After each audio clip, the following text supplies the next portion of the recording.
My sugar daddy asks me for weird favors. His Tinder profile said he was 45, but he looked to be in his early 30s at most.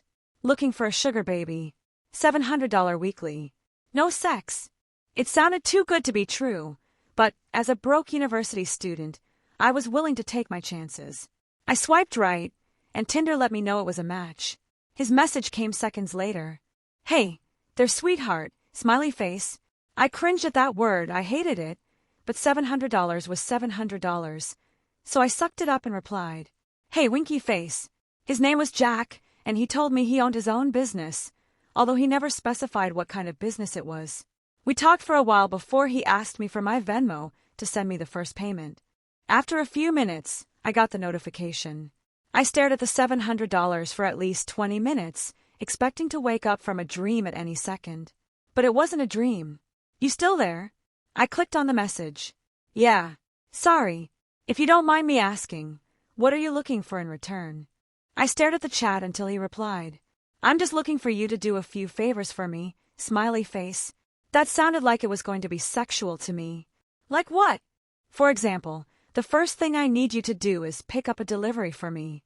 That sounded innocent enough, but I was still expecting there to be some kind of twist. $700 to pick up a package? Come on, even I wasn't that naive. From the post office or something. No. I'll send you the address, but I'd rather not do this through Tinder. You got Kick? Or you can give me your number. Kick! What was this? 2011.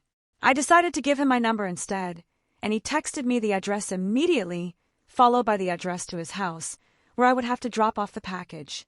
I'm not home right now, but there's a key on the bottom of the blue flower pot near the door. Go inside and put the package on the coffee table in the living room. Make sure that you lock the door when you go inside the house, and then lock it again when you leave. I grabbed my car keys and wallet and got into my car, putting the address into Google Maps. Got it. My phone buzzed as I backed out of my driveway. I'm serious. Lock the door both times. Please. I thought that was a little excessive, but I promised him that I would. The house looked abandoned.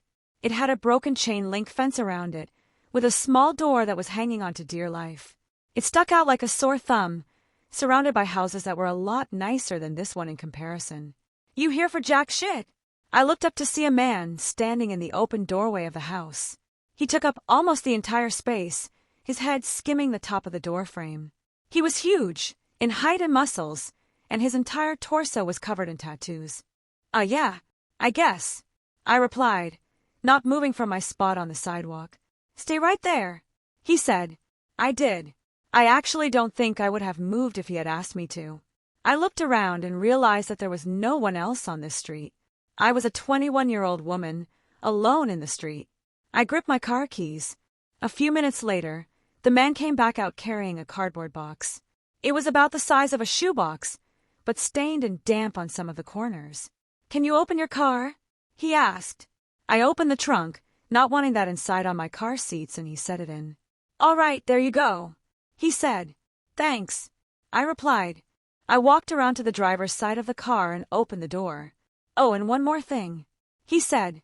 I looked at him. Watch out, he said. I didn't reply.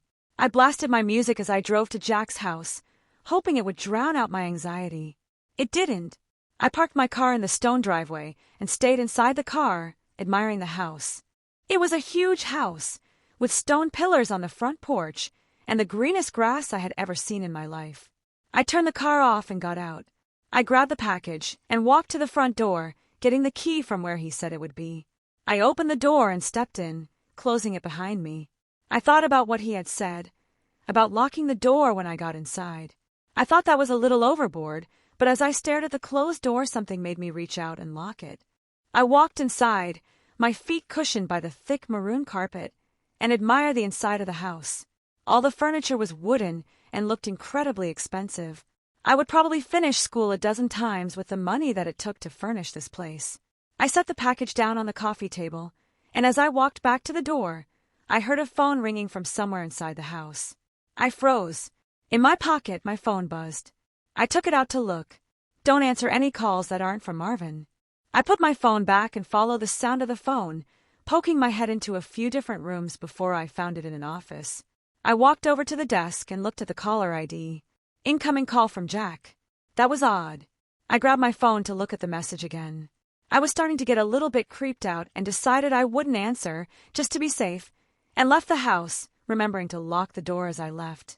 I've done a few more favors for Jack since then. I drove a BMW to a random park in another city, only to get out and drive a different car back to Jack's house. He had me meet one of his employees at lunch, who then gave me a briefcase to deliver to the first house I had gone to and told me he would know if I looked inside. On several occasions, he asked me to drive down to that same house and stay with the guy, whose name was Julio, for a certain amount of time. In total, I've made around $3,500. Most recently, Jack asked me to stay in his house overnight. I woke up to a text message from him. I need you to spend the night at my house. I had never seen him in person, but I had talked to him on the phone a few times. He proceeded to tell me he would pay me $1,000 to spend the night at his house, provided that I followed a few rules. I drove to his house that evening. The driveway was empty, and it normally was, but the porch light was on. I walked up, unlocked the door, went inside, and then locked it again. Everything in the house looked the same. Jack had told me over the phone that he would leave the list of rules on the dining room table.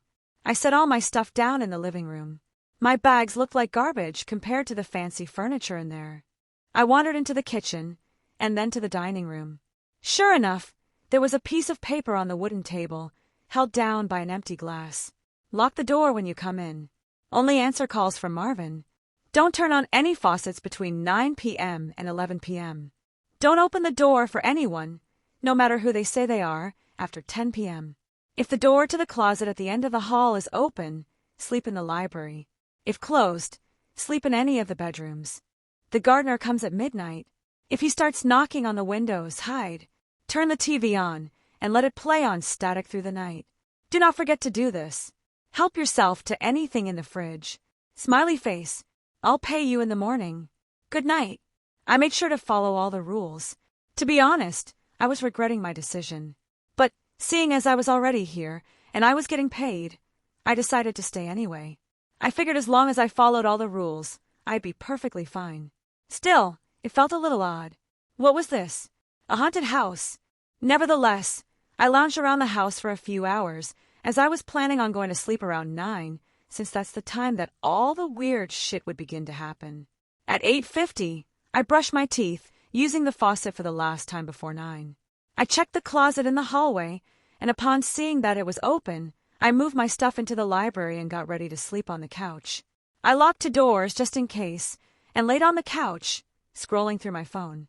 I hadn't gotten any more messages from Jack, and I started to think up scenarios and reasons as to why he had such strict, peculiar sets of rules in his house. I had dozed off at some point because at exactly 10:16 p.m., I was woken up by the doorbell ringing. I was about to get up to check, but then I remembered the rule. Don't open the door for anyone, no matter who they say they are, after 10 p.m. I stayed on the couch, trying not to move, paranoid that they would hear even the slightest sound. It's the police. Open up. I didn't move. Hello. It's the police. Open up, or we're coming in. I still didn't move, but I could hear my heartbeat in my ears. There was silence for a while after that. Then the doorbell rang again. Hey, it's Jack. Let me in. It sounded like Jack, but still I didn't get up. He would have a key, wouldn't he? Why would he need me to let him in? This continued for almost a full hour. Different people would ring the doorbell, announce themselves, and then disappear when I didn't respond. I was finally able to fall asleep, and the gardener never came. When I woke up the next morning, I heard someone in the kitchen. I got up slowly and unlocked the door as quietly as possible, taking my phone with me and walking across the living room and into the kitchen. I stopped at the entrance and peered in. It was Jack.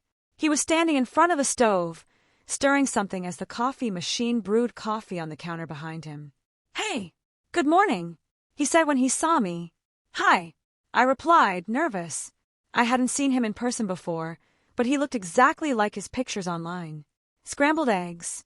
He asked, motioning to the pan with a wooden spoon. Yeah, thanks, I replied, walking over to take the plate from him. I ate my breakfast and drank some coffee in silence. So how was it? He asked. It was okay. Nothing super freaky happened. I replied, "Cool." He replied. There was an awkwardness in the room. "I think I'm gonna go now. I have class." I trailed off. I didn't, but I really wanted to get out of there. "Oh no. Yeah, sure. I'll talk to you some other time," he replied. I grabbed my stuff, and he walked me to my car. I could see him standing in the driveway, staring at me as I left. When I got home, I unpacked all my stuff and noticed that I still had the list with me. I sat on my bed and read it again. I felt my body tense up as I realized that I had forgotten something. Turn the TV on and let it play on static through the night. Do not forget to do this. Turn the TV on and let it play on static through the night. Do not forget to do this. Do not forget to do this. I stared at the words on the page until they lost meaning. Beside me, my phone buzzed, snapping me back to reality. It was the $1,000 payment. I looked at my phone and then back at the list. Maybe it wasn't an important step. As I was thinking this over, a text from Jack came in.